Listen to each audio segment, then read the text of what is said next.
After individual efforts to destroy Nigeria, crumble our economy, and put the life of Nigerians into unpalatable situations, now you are coming together to put collective efforts to ensure you destroy Nigeria finally. Imagine a coalition with Aregbe, a man whose tenure as governor was characterized by non-payment of salaries, owing civil servants up to 36 months, with a lot of abandoned projects. Now you are coming to say you want to save the same Nigerians? During his time as Minister for Interior, we had a lot of prison break, and even to get international passport, it will cost you several months with a lot of lobby. But now with the new Minister for Interior, I got my international passport in just 2 weeks with no extra charges, with no lobby. And now you are coming to form a coalition against the government that has brought this into place. You should be ashamed of yourself. Or a Dino Milaye, who after many years of being a senator, all he can show to the people of Kogi West as his achievement is the exotic cars in his car garage. No wonder the people of Kogi West rejected him in the last election. Someone who could not even deliver his own local government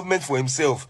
And you are now coming out to form a coalition. Imagine a Nasir El-Rufai and a Rotimi Amechi in a coalition. People who were not fit to be in President Tinubu's cabinet because of their terrible track record. A Nasir El-Rufai who, when he was governor, the people of Kaduna could not sleep with their 2 eyes closed because of insecurity. Today is banditry, tomorrow kidnapping. People were losing their lives and properties when you were governor of that state, and you are now coming back to form a coalition. Or a Rotimi Amechi who, when he was minister, ran Nigeria into debt, borrowing with no project to show forth. Your wife receives 4 billion naira on behalf of the people of the Niger Delta, yet there's no contribution to better the lives of these people. Rotimi Amechi should deal with the corruption in his house before saying he wants to save Nigerians. Rotimi Amechi and Nasir El-Rufai could not make it to President Tinubu's cabinet because they lack integrity and competence. Addressing the division in the coalition, now the articulates are saying Atiku has to be president while Obi settles for vice. The obedience are also saying Obi has to be president while whoever settles for vice. But with this kind of coalition, I can tell you categorically that whoever goes first, Atiku for president or Obi for president,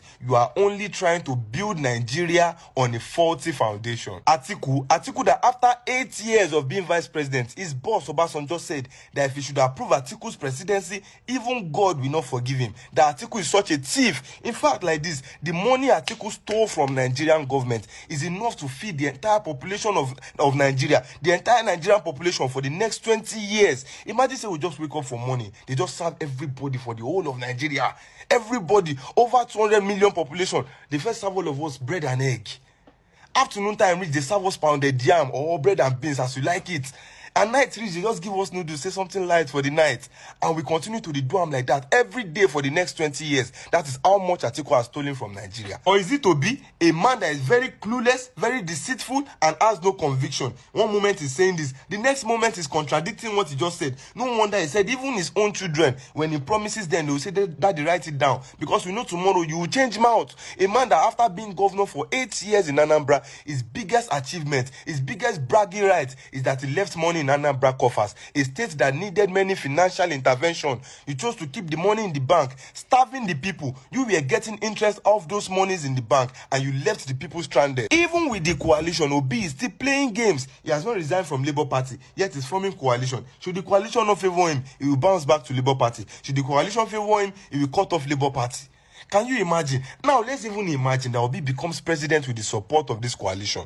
Let's imagine that. Now, you want to become president with the support of an Atiku that has spent millions of dollars trying to become Nigerian president. Now, you are wanting him to spend more to make you president. Should you imagine? Where will he get all his monies back from? Is it not from the same government? How do you expect to survive leadership with that kind of support?